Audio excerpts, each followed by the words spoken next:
बातमी याच अनुषंगाने लक्ष्मण हाके यांच्या उपोषणाचा 10वा दिवस आहे। दोघांचीही तब्येतीची डॉक्टरांकडून तपासणी करण्यात आलेली आहे। दोघांची प्रकृती ही खालावल्याची माहिती मिळते आहे। तर सरकारचे एक शिष्टमंडळ हाके यांच्या भेटीला जाणार आहे। दुपारी 2 वाजता हे शिष्टमंडळ लक्ष्मण हाके यांच्या भेटीला जाणार आहे। छगन भुजबळ यांच्या नेतृत्वामध्ये हे शिष्टमंडळ लक्ष्मण हाके यांची भेट घेणार आहे। काल देखील लक्ष्मण हाके यांच्या भेटीसाठी सरकारचे एक शिष्टमंडळ गेलेले होते, ज्याच्यामध्ये उदय सामंत, गिरीश महाजन आणि सोबतच अतुल सावे होते। आज मात्र मंत्री छगन भुजबळ यांच्या नेतृत्वामध्ये एक शिष्टमंडळ हे लक्ष्मण हाके यांची भेट घेणार आहे।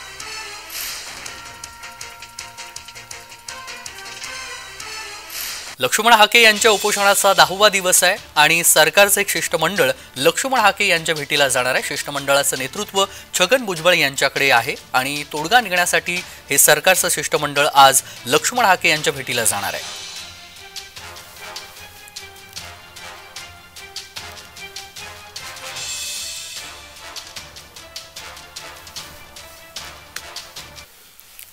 आणि दरम्यान लक्ष्मण हाके यांच्याजवळ संवाद साधलेला आहे आमचे प्रतिनिधी विजय चिडे यांनी। पाहूयात।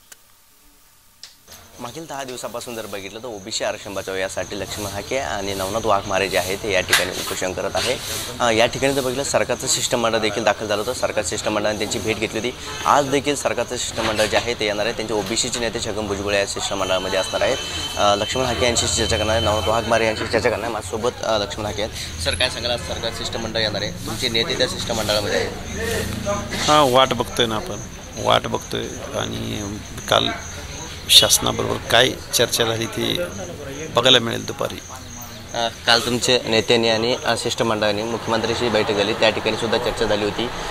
त्या चर्चेत निदान काय झालं आणि आज काय त्यावरती चर्चा होणार? त्या 1-2 मागण्यांवर सकारात्मक चर्चा झाल्याचे भुजबळ साहेबांनी सांगितलं आणि 1-2 मागण्यांसंदर्भात आश्वासन दिले त्यांनी। मात्र जर बघितलं, जरांगे पाटील म्हणतात 12 तारखेपर्यंत जर आम्हाला सगळे स्वराचा आदेश लागू झाला नाही तर आम्ही दाखवून देऊ।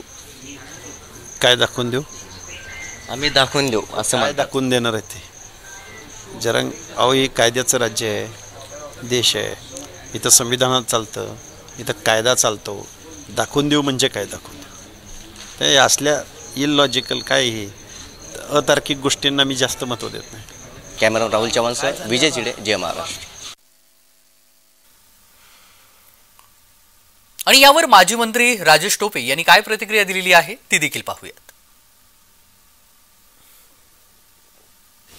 आरक्षणाचा तो ह्या सगळ्याच आरक्षणाच्या प्रश्नाच्या बाबतीत सरकारने सामंजस्याने तोडगा काढणं गरजेचं आहे। कुठेही समाजात तेढ निर्माण होऊ नये अशा स्वरूपात आवश्यक आहे।